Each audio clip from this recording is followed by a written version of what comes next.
morning of the 22nd of August 1485, Richard brings his royal army to face the smaller rebel army of Henry Tudor. Richard's got superior numbers, he should win the day, due to a last-minute intervention by the forces of Sir William Stanley, and indeed some of Richard's own army not committing to the battle. He is finally killed, as we're told by Polydore Virgil, in the thickest press of his foes. All the writers of the time, even those that clearly don't like Richard, all admit that he died bravely. What Henry then does, once the main dead from the battle are buried actually on the battlefield, is he takes Richard back to Leicester. But what Henry had to do was to show that Richard was dead, so that he could rightfully say he was king through battle. On the 25th of August, Henry then had Richard's body buried. And we know from accounts at the time that it was without sort of pomp and ceremony, but of course it would have been a Christian burial, and it was within a monastic church of the Grey Friars. And the location of the burial means that it was private, so it couldn't be gazed upon by the public, but also the friars would actually be singing prayers over the body every day. In the summer of 2012, archaeologists from the University of Leicester, working with Leicester City Council and Philippa Langley of the Richard III Society, excavated the site of the medieval Greyfriars Church. Within the ruins they found the grave and remains of a battle-scarred warrior. When archaeologists exhume burials on archaeological sites, one of the first things you have to do is to apply for a licence for the exhumation from the Ministry of Justice. Nobody owns human remains.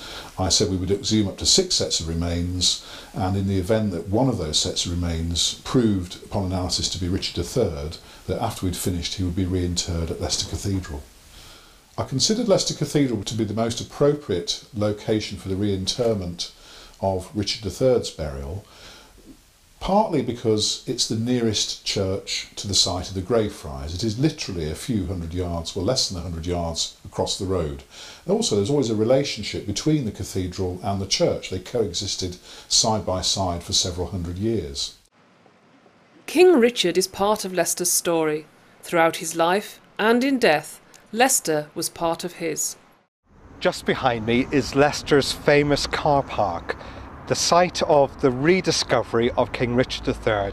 He's lain here for the last 5 centuries in the shadow of Leicester Cathedral. 100 steps and thousands of decisions away, the whole area of the Cathedral Quarter is being transformed into a peaceful public garden. Here, between the excavation, the cathedral and a new visitors' centre which will open in the spring, a statue and an art installation will tell the story of Richard III, from Bosworth to his rediscovery.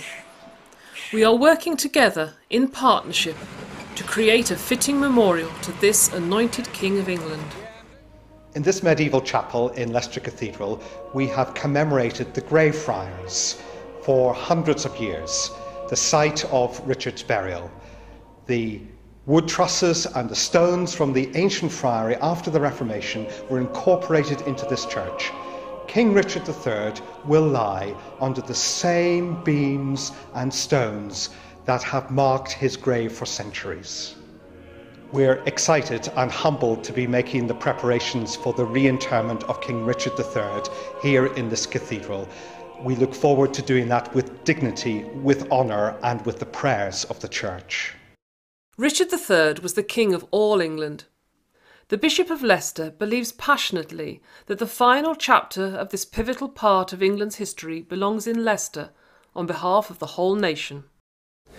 People may be aware of more famous cities, more historic cities, perhaps what they think of as more prestigious cities.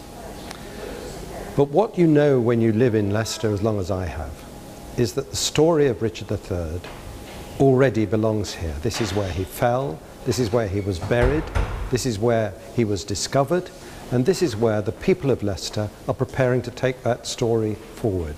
No one can change any of that. And what we've seen in the last year is all the people of Leicester becoming part of that story. They will remain part of that story, and they will show us that they can celebrate that story better than anyone else in the world.